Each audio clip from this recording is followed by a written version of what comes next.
احمدہ ونصلی علی رسولہ الکریم اما بعد فاعوذ باللہ من الشیطان الرجیم بسم اللہ الرحمن الرحیم۔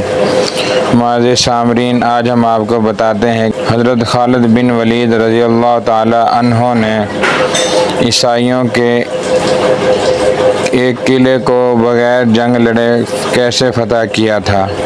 حضرت خالد بن ولید رضی اللہ تعالی عنہ نے عیسائیوں کے ایک قلعے کا محاصرہ کیا تو ان کے سب سے بوڑھا پادری آپ کے پاس آیا۔ اس کے ہاتھ میں ایک انتہائی تیز زہر کی ایک پڑیا تھی۔ اس نے حضرت خالد بن ولید رضی اللہ عنہ سے عرض کیا کہ آپ ہمارے قلعے کا محاصرہ اٹھا لیں۔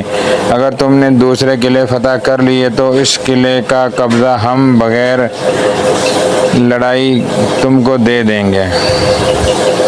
حضرت خالد بن ولید رضی اللہ تعالی عنہ نے فرمایا، نہیں، ہم پہلے اس قلعے کو فتح کریں گے، بعد میں کسی دوسرے قلعے کا رخ کریں گے۔ یہ سن کر بوڑھا پادری بولا، اگر تم اس قلعے کا محاصرہ نہیں اٹھاؤ گے تو میں یہ زہر کھا کر خودکشی کر لوں گا اور میرا خون تمہاری گردن پر ہوگا۔ حضرت خالد بن ولید رضی اللہ تعالی عنہ فرمانے لگے، یہ ناممکن ہے کہ تیری موت نہ آئی ہو اور تو مر جائے۔ بوڑھا پادری بولا، تمہارا یہ یقین ہے تو لو پھر یہ زہر کھا لو۔ حضرت خالد بن ولید رضی اللہ تعالی عنہ نے وہ زہر کی پڑیا پکڑی اور یہ دعا بسم اللہ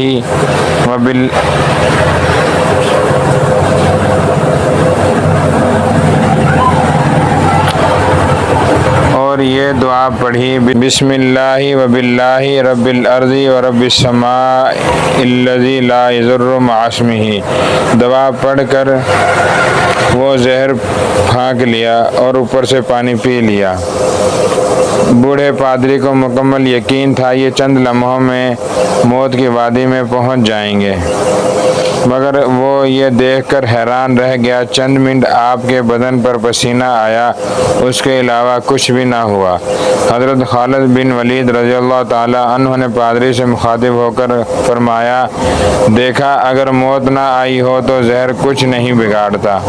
پادری کوئی جواب دیے بغیر اٹھ کر بھاگ گیا اور قلعے میں جا کر کہنے لگا، اے لوگوں، میں ایسی قوم سے مل کر آیا ہوں کہ خدا کی قسم اسے مرنا تو آتا ہی نہیں، وہ صرف مارنا ہی جانتے ہیں۔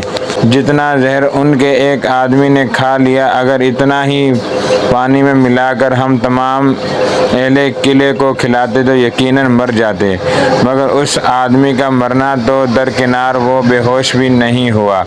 میری مانو تو اس قلعے کو اس کے حوالے کر دو اور ان سے لڑائی نہ کرو۔ چنانچہ وہ قلعہ بغیر لڑائی کے صرف حضرت خالد بن ولید رضی اللہ تعالی عنہ کی قوت ایمانی سے فتح ہو گیا۔ اللہ اکبر۔